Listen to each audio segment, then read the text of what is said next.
scrolling, tapping, creating, Nice. Nice, we did it. influencing. Mario, Luigi, what's up, boys? I'm in a rush.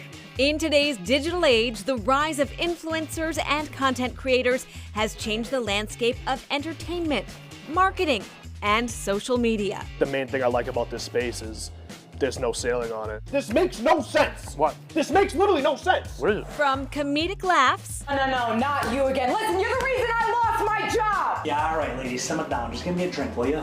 to fitness journeys, I wanted to intentionally create a community for women who look like me. to food photos, We were four sisters who all snack. Here are the best New England clam chowders in Boston. A lot of people are very uncomfortable with my content, and mental health. and I absolutely hold space for that because mental illness is uncomfortable. Influencers are influencing you. This is Chronicle on WCVB Channel 5. They post about a product because they've built such a great connection with their audience, they will sell out an entire product. And that is true influence. This is an industry that Georgina Whalen, an influencer consultant, says is ever evolving. Creators contribute so much to society. There are creators who inspire people to make a change. And then there are people that educate. People are looking to be entertained too. They want to get out of their daily life. And then the fourth is what I would call edutainment. And that's more kind of branded content. So it's where you can both educate and entertain. Between brand deals, video views on social media platforms like YouTube, Instagram, TikTok, and much more, many creators are turning their passion into a full-time job. And that can come with a pretty hefty paycheck.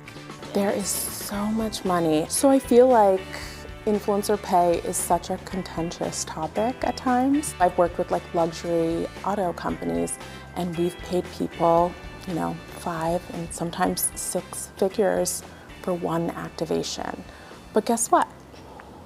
They sold cars. Whalen says when it comes to a following, size doesn't really matter. There are the nano creators, the micro, macro, mega, and then celebrity. And I think every different level has such a different benefit. I find that the nano and micro creators, they have a highly engaged audience. Engaging her audience with authentic content is what drives Charlene Chanel Fateau daily. The best way for me to connect with them is to be candid and be very honest about what my experiences are. She is a micro lifestyle influencer with under 100,000 followers. Fateau got her start back in 2012. Her social media focuses on fashion. Imagine the day they see you again. Better. And fitness.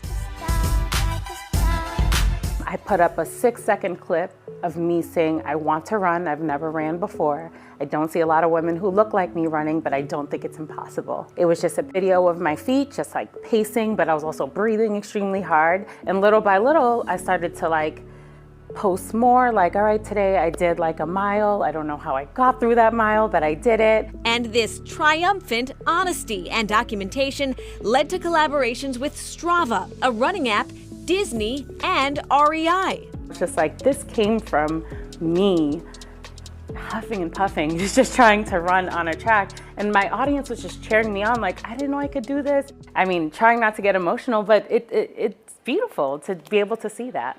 I know I've been hinting about this for a couple of weeks now. But putting herself out there on the internet isn't always met with kindness. Did not realize how thick of a skin you need to have to show up in a space. I did not understand the terms trolls until I showed up as a plus-size woman. This line of work, if you will, can be very damaging if you don't really have some grounding, some good foundation, a great support system. But when Fateau does meet the people she's impacting, she says it is all worth it. A lot of times, especially in Boston, I'll go to a party or maybe a restaurant, someone will be like, I follow you. I just want to let you know, thank you so much for talking about this. And I get so red as if this is not the 100th time that I've heard it, but I wouldn't think that me just talking about something, using the internet basically as my diary, would help someone.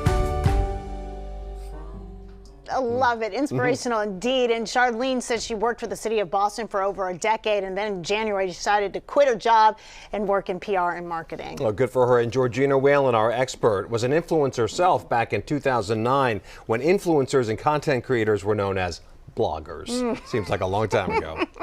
All right, coming up, comic relief.